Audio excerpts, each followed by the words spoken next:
Patay sa taga ang isang lola at kanyang apo sa Cebu. Asawa ng kamag-anak nila ang suspect. Saksi, si Alan Domingo ng GMA Regional TV.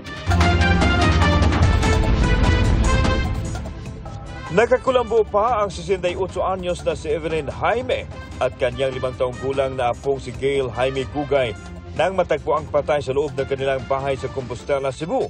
Kaninang madaling araw pinagtataga ang maglula habang natutulog. Ang suspect, asawa ng pamangkin ng matandang biktima. Kwento ng ina ni Gail, nakaalis na siya nang pasukin ng 41 anyos na suspect ang bahay. Dili pagigani gyud. Igo ang pagpatay niya sa kong anak nga usa ka buok. Bisag kung saon pa siya, bisag dugmukon pa siya, dili gyud di kaigo. Ang kinabuhi ngayang 3 iba pa ang sugatan sa pananaga.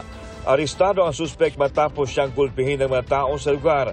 Inaalam ang motibo sa krimen pero ayon sa mga pulis, posibleng matindi ang galit ng suspect sa mga nakatira sa naturang bahay.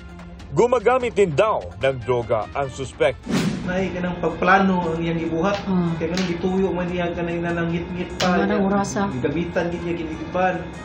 Kanang mga hait nga butang sa will plan ang iyang ibuhat. Maigo gid sa katong murder nga kaso. Sinusubukan ng GMA Regional TV na makuha ang pahayag ng suspect na mahaharap sa patong-patong na mga kaso. Patuloy ang investigasyon. Para sa GMA Integrated News, ako si Alan Domingo ng GMA Regional TV, ang inyong saksi.